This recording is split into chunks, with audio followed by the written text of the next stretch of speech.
No, I'm just saying your mind. Okay.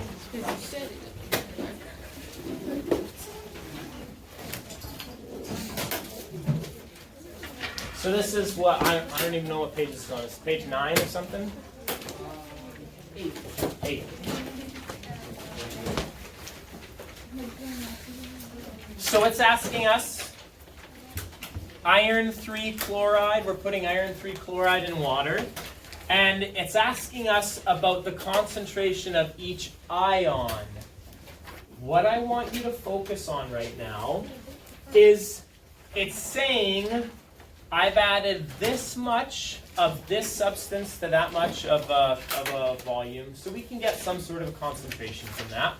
But it's telling me I've added this much of one substance, one kind of entity, and then it's asking me about a concentration of a different entity, each of these ions. What I want you to really start thinking about, if it gives you information relating to one substance, then it's asking you about a different substance. You should probably write down what? Some sort of a chemical reaction. So in this reaction, all it is it's iron 3 chloride dissolving. So iron 3 chloride, what's the formula for iron 3 chloride? FeCl3. Good. So Fe3 plus and Cl minus makes FeCl3. And so when I dissociate this, what are the things that I'm going to get? If it could split up, what would it split up into? Iron.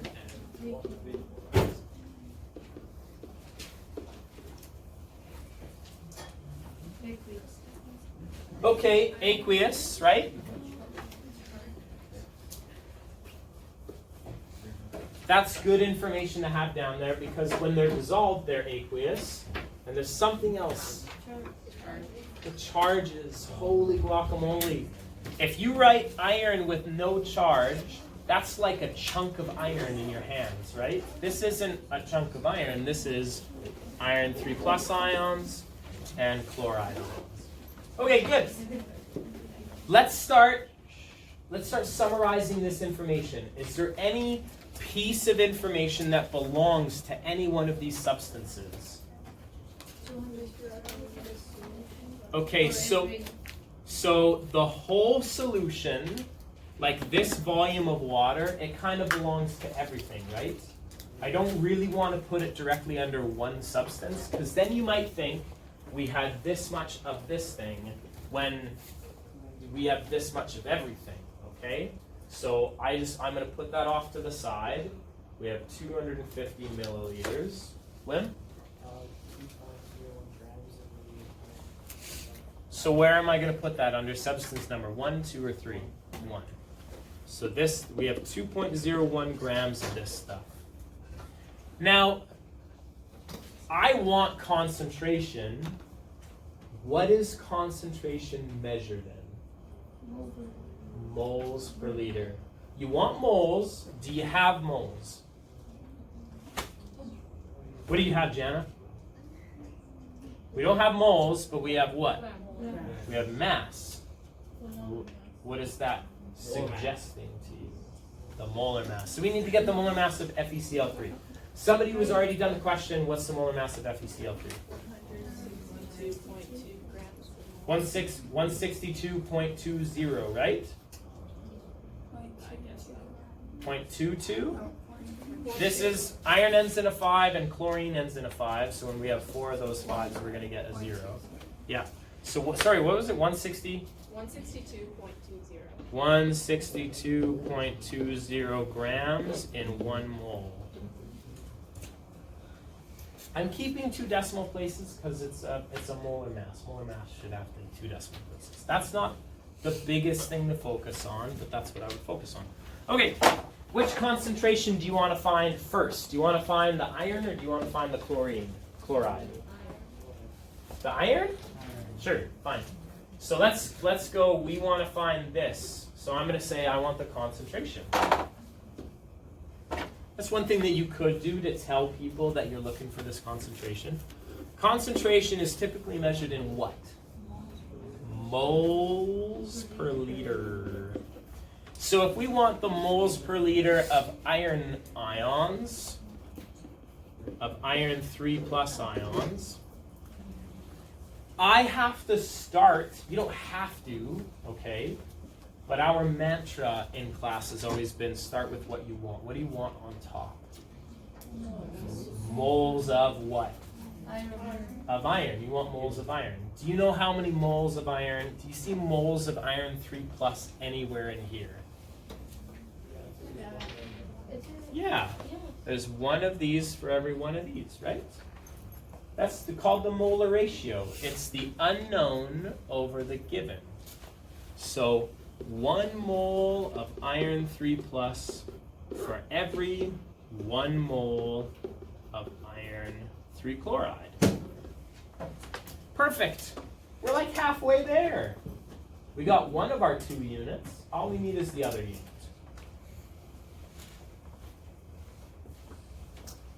What do I want to cancel out here? Moles of the iron chloride. Do you see anything to do with moles of iron 3 chloride? Anywhere. This is 2.01 grams, right? That's not moles, but what's related to that? The mole. Do you see moles anywhere under FeCl3? Yes. Yeah. So 1 mole of FeCl3 weighs how much? 162.20 grams. And we could say of FeCl3. So we've successfully canceled out the moles of iron 3 chloride and moles of iron 3 chloride. We're getting there. How can I cancel out the mass of iron 3 chloride? We have 2.0. There's 2.01 grams of FeCl3. So that will cancel. And what do we want to put in the bottom? Liter. So what I would do is I would multiply by 1 over, is this in liters? No, it's in milliliters, but we want it to be in liters. So can we change it? 0.250 liters. I'm just running out of room. That's all I'm doing. I'm just running out of room. So now we've got moles of iron 3 and we've got liters. Perfect. No problem. We'll get moles per liter. What did you get?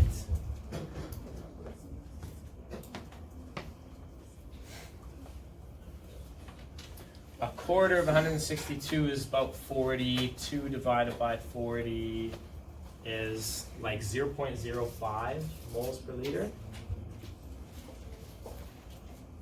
0.045 4956. Yeah.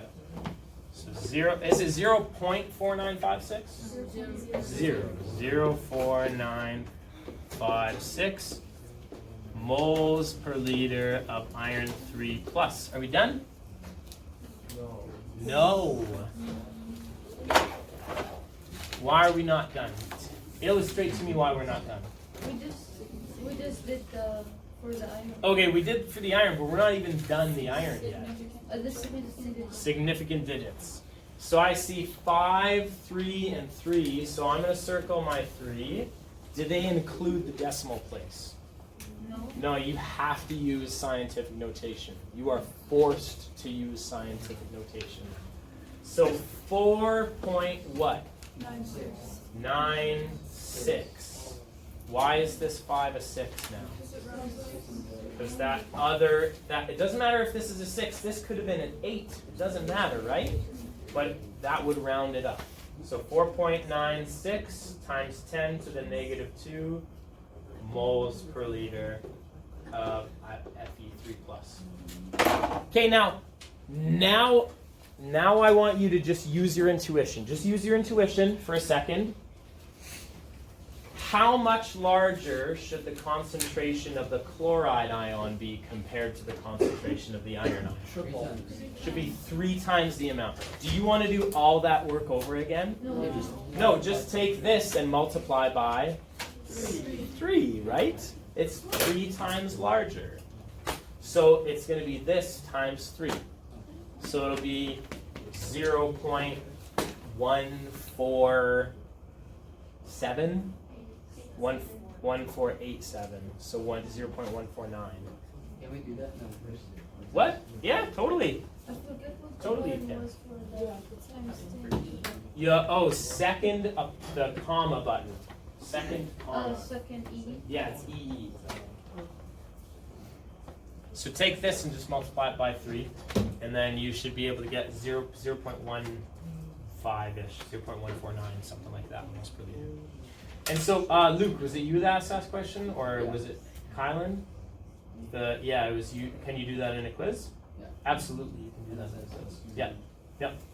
But you have to show me the work of how you got one of these two, right? Yeah. And then from there, then you can do whatever you want, if that's okay with you. Yeah. Okay. Good. We're not going to do that. By the way, this is in your textbook, page 212. You have the answers for these questions in your textbook. They are in the back of your textbook, so you can get this extra practice. I want to move on. I want to move on right now.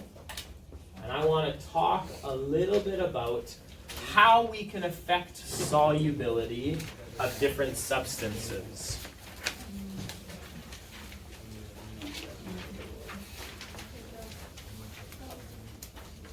We're going to do a thought experiment, so I want you to close your eyes. Done. No, close your eyes. I'm going to close my eyes too. Trust me, I'm going on YouTube and you're not, so calm down. Okay? So we all have our eyes closed. I'm going to read it out because you can't read right now. If we add some salt to a glass of water, would you agree the salt dissolves? So you see a glass of water in front of you, you add a little bit of salt, you stir it around, boom, the salt dissolves. If you add more salt, is it still going to dissolve? Yeah, until we get to a maximum point. There's a maximum point where we can no longer dissolve any more salt. So you're looking at that glass in real life, okay, or in your head or whatever, and you're adding more salt and you're adding more salt and it's just not dissolving. What do you do about it? You want to get more salt to dissolve, so what are you going to do? You see, we tried to stir it. We tried to crush up the salt, but it didn't work.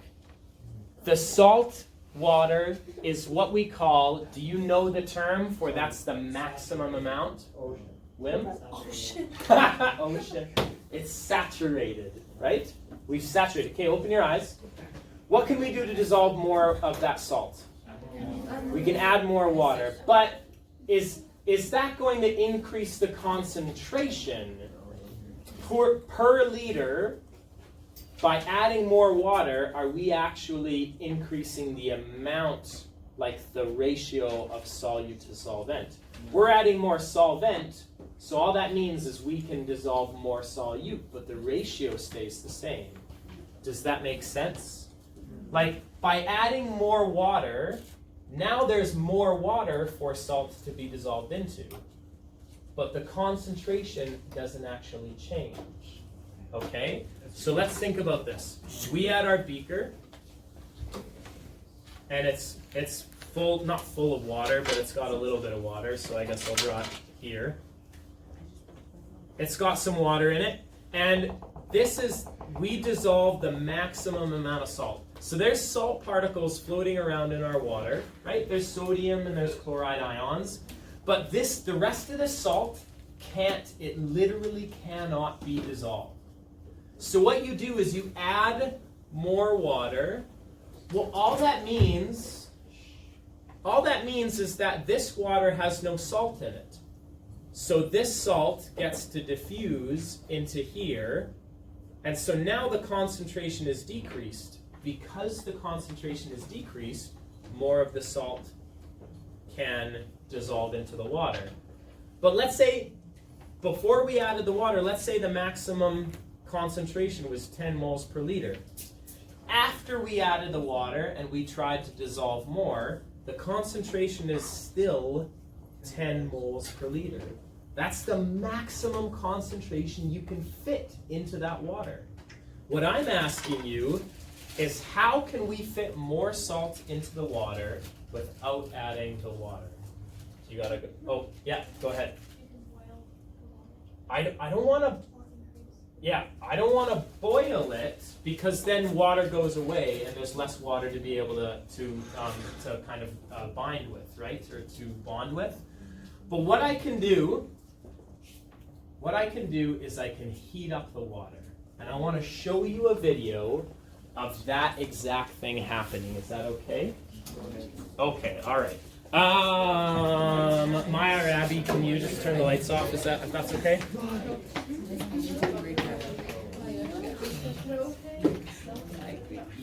Oh no, that's right.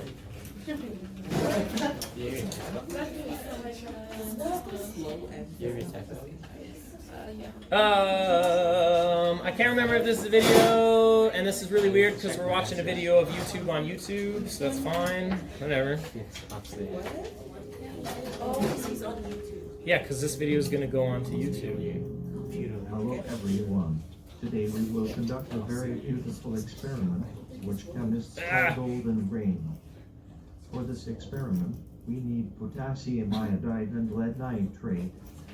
To begin, let us take 2 flasks and pour into each of them at each gram of substance. Also, be careful with lead salts, as they are quite toxic.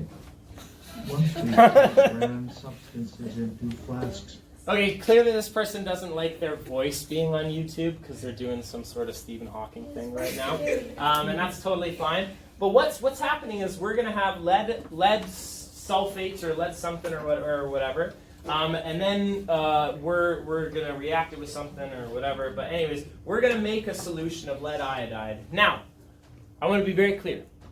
If the lights were on right now, you would see in your data booklet that lead 2 iodide, lead 2 plus ions, and iodide ions do not form high solubility compounds. So they're low solubility. That means we form a precipitate. Now it's a really, really, really cool, interesting looking precipitate, as we'll see. But we want to dissolve the maximum amount that we possibly can. And I want you to see what the effect on heating the water will have. Pour then into each flask 175 milliliters of hot water. The water should be really hot. If the water is cold, the experiment may fail. Potassium iodide dissolves well, and lead nitrate solution becomes cloudy. This is due to a process called hydrolysis. Yeah. To prevent it, add a little of acetic acid to the solution. Once everything is dissolved, take a large beaker and merge back our solutions. If solutions were cold, then a fine precipitate is going. Okay, so here, all he's doing is he's adding one thing to another thing, and he's getting a reaction where he's got this lead iodide. And would you agree this is a solid that's formed in our solution? Would you agree this is a solid? Yeah. There's a bunch of, think of it as a bunch of little tiny dust particles, right, floating around in our solution. And this solid cannot, the way it is right now, cannot be dissolved any more than it is. So there's this lead 2 iodide, and there's tiny little itty bitty particles, and they're floating around our solution now.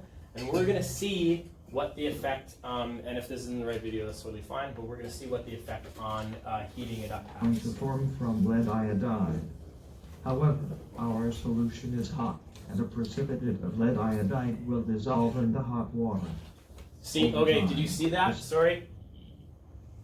So the first thing that happened was he added them and it formed a From precipitate. lead iodide. But it's, man, that voice is bugging me. But it's hot. The solution is really hot, and so the precipitate disappears. Okay? And so over time the solution cools down. Of lead iodide will start crystallizing. Do you The see slower it? the cooling process Yes. will As be, it the larger cools and down- more beautiful the lead iodide flakes is going to be. This experiment looks better in a bright sunlight.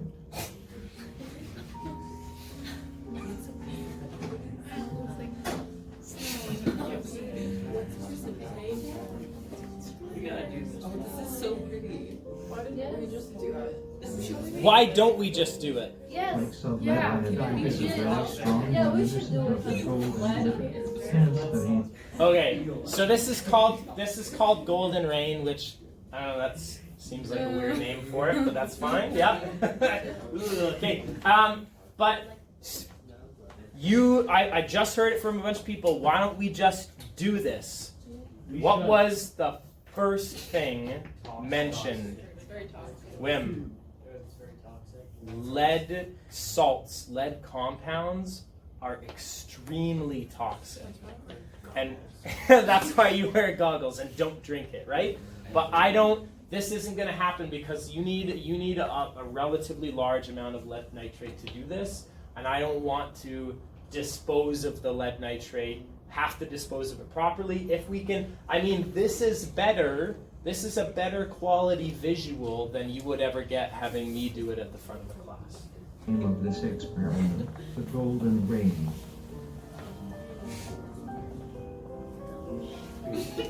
So you can, anyways, up here. Okay, there's another one here. No, that's the same one we just saw. There's another one here.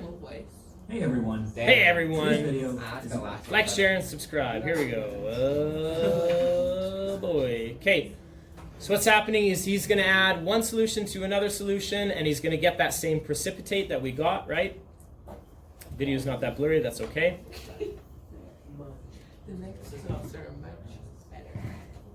And so he's going to add one solution to another, and you can see the precipitate forming. Yes?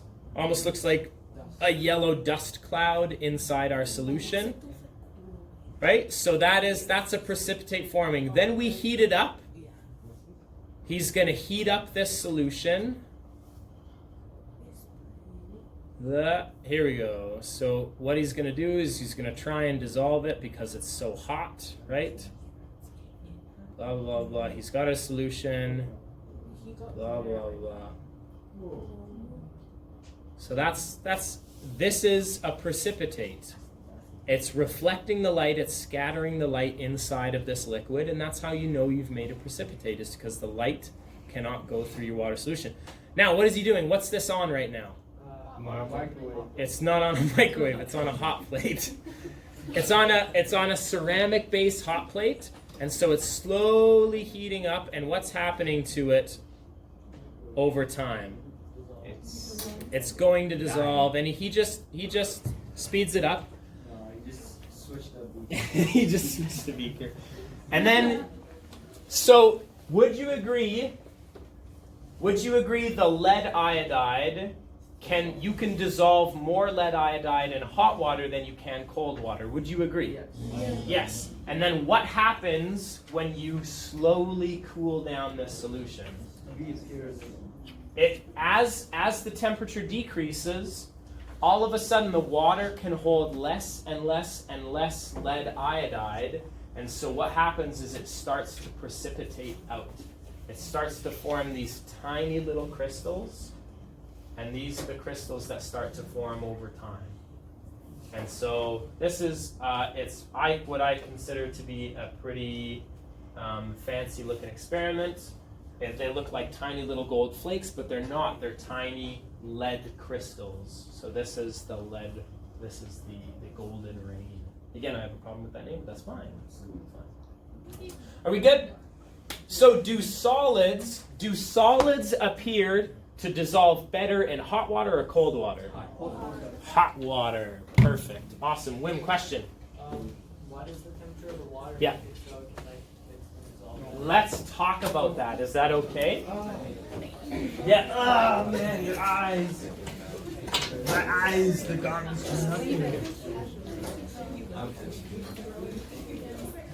Okay, let's think about this for a second.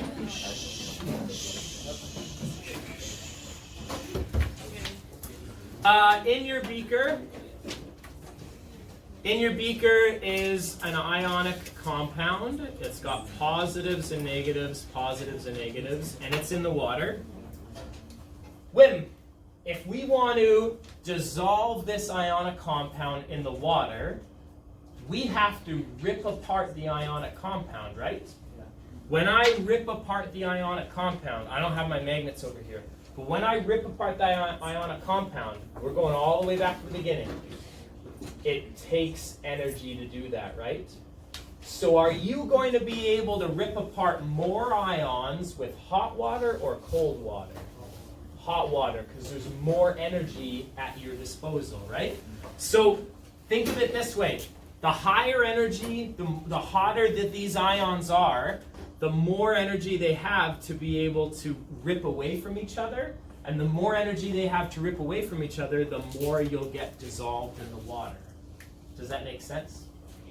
Okay, so let's take a look at this. Number 1. Solids. How do we increase solubility? You don't add water, you increase the temperature. Because when we add water, does the solubility actually change? No, you're just adding more water, so now there's more water for the solute to dissolve into, but the concentration, the maximum concentration stays the same. You gotta go. Okay, liquids. Liquids I will never ask you about because it's hard to say. Some liquids dissolve well in water. Some liquids dissolve more when you heat them up and less when you heat them up. So I'm never going to ask you about liquids. Is that okay? Now let's think about gases. Let's try and dissolve a gas into water. Let's think about that. You deal with gases that are dissolved in water all the time, constantly. I've got my liquid here, I've got my water, and there's a very specific beverage of choice for certain people that people love this certain beverage because it's got lots of very specific gases dissolved in it. Pop, Pepsi, Coke, 7-Up, Sprite, all of that, Fanta, whatever, I don't know, whatever. So, root beer. CO2, right? Would you agree carbon dioxide is a gas? Yes, absolutely. Now, let's think about this. Let's take 2 pops in our minds again. Let's take 2 sodas and open them up. Let's put one in the refrigerator and let's put one out on the counter. You're going to come back 5 hours later. Which one of these do you feel like is going to have more fizziness? The one in the refrigerator. Yeah, we open up both of them. We put them in. The one in the refrigerator is going to be more fizzy. Let's think about this. We're going to use the exact same terminology that we used for dissolving solids, except for gases. If I have a bunch of gaseous particles dissolved in the water, when I heat up the water, do those gas particles gain more energy or do they have less energy when I heat up the water? They gain more energy. And if they gain more energy, John, are they more likely to escape or are they less likely to escape? They're more likely to escape. So what that means is that your liquid, your water, can hold less gases when they're hot than it can when they're cold. Think about it this way. Cold water, are these particles moving really fast or moving really slow? They're moving really slow. They don't have enough energy to escape the water. But when you heat this solution up, the particles gain more and more energy, and they gain enough energy sooner or later to leave the solution. So if you wanted to dissolve the most carbon dioxide into water that you possibly could, would you want hot water or cold water? Remember, if you want those gas molecules to stay in the water, do you want them moving fast or slow? Slow. So the colder the water is, the more it's able to retain those gases. Wim? No, pop takes forever to freeze because when you add sugar or salts to water, you lower its melting point. So it just takes takes a greater temperature differential to cause it to freeze. Hey, does anybody remember, and I'm just going to talk about this for like a second. Does anybody remember no. Sorry, I didn't mean to say that, because I know you're like Pavlov's dog. Whenever I say something like that, you like, a bell goes off and you start drooling because the bell might ring. You know what I mean? No, never mind. Okay, it's all good. So, does anybody remember back to Science 9? Nope. No? That was a year ago. Ish. It was like maybe 14 months ago for some people. Like 16 months ago. Okay, whatever. 2 years ago. Like 2 or 3 years ago for some people. Okay. So back in Science 9, I don't know if you remember this, but does hot water, does that kill fish, or does that make fish better adapted to live in that environment? Cold water is better. Cold water is way better. Why is cold water way better for fish, Aaliyah? It's got a larger dissolved oxygen concentration. Why does cold water have a larger dissolved oxygen concentration? Because those oxygen particles don't have enough energy to escape. Does that make sense? I don't know what she's trying to do. Okay, so if you want to get gases to dissolve, you decrease the temperature, or what you can do is you can increase the pressure on the gas. That's not that big of a deal. That's like if I put a cap on here, if I made sure to seal this container, and I put a bunch of carbon dioxide gas, more of it would dissolve into the water. That's all it is. Just increase the amount of gases in the air. And then elements. Most elements don't dissolve to any appreciable extent. Hey, if I left a chunk of aluminum, like an aluminum can, if I left an aluminum can in water for like 5 years, do you think when you came back in 5 years there would be less of that aluminum can sticking around? Hey, maybe you're thinking about iron because it'll corrode, right? But aluminum doesn't corrode. It doesn't rust.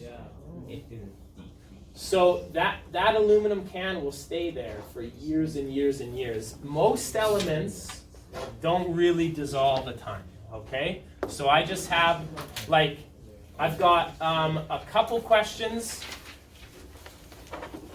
State why you think clothes might be easier to rinse out or clean in hot water.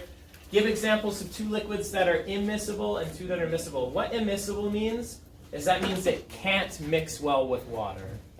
Miscible means can mix well. So let's just answer this question first. I know I said I wasn't going to talk about liquids much, but this is the only question I'm ever going to ask you about it. Do you know any liquids that can mix well with water? Those little squirty sports Like Gatorade mixes and stuff like that? That's quite what I mean. We've talked about one before. No, not Kool-Aid. Kool-Aid is mostly made out of water, so yes, water can mix with water. I'm asking you, what's a what's a liquid that can mix really, really well with water? We've talked about it before. Oh, not hydrogen chloride. Do you remember the drink that most of you... Nope.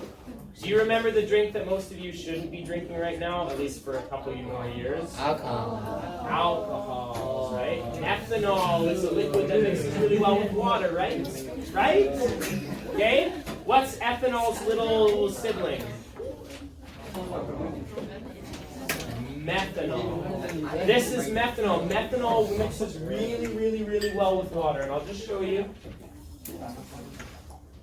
Okay, I got the water from the tap, no problem. Hopefully you understand that that is, for the most part, pure water. Now what I'm going to do is I'm going to add some methanol to the water. And I'll do this in front of the camera so that anybody not here today can watch this on YouTube. Okay, let's try this out. So I'm going to add this, and let's see. If it's immiscible, it'll form 2 layers. If it's miscible or can mix well, it'll form 1 layer eventually. So let's try this out. I'm going to hold this kind of in front of here so that you can kind of see what's going on. Pretty crazy, I know. Okay. But does it seem to you like these two things are mixing pretty well? Do you see two layers going on here? No. Second time. I see one layer. So is this miscible with water? Yes. Absolutely, positively. Okay. Test it out. What? Drink it. Do you want me to drink it? Do you remember what methanol does to you, John? Makes you go... We ever talk about this? No. No? We never talked about that methanol makes you go blind? Have we talked about this? Yes. But I am not crazy, Win. We've talked about this before. See, you're just disagreeing with me because you want to make a point about that. Okay? We've talked about this. Hey, what's something that's immiscible? Name me a liquid that won't mix well with water. Mac. Oils, right? Vegetable oil, petroleum products. Yeah. Mercury. Mercury's a really good one. Mercury's a liquid, but it's an element. It's not going to mix well. That's good. Okay, gasoline. Will gasoline mix well? No. Gasoline's not going to mix well. Vegetable oil, motor oil, anything like that. Okay. Methanol, ethanol, the different types of alcohols, they can mix. Also another one, and this is kind of it doesn't really matter. What's this? Mac. Hydrogen peroxide. Hydrogen peroxide. Have you ever bought a bottle of hydrogen peroxide before from a grocery store or whatever? It's supposed to clean out in wounds and stuff like that? No? Whatever. Okay. I want you to answer these questions. It'll just take a couple seconds. And then I want you to work on these. This is not for homework. At the top of this page, this is not for homework, but I want you to keep it for tomorrow, please.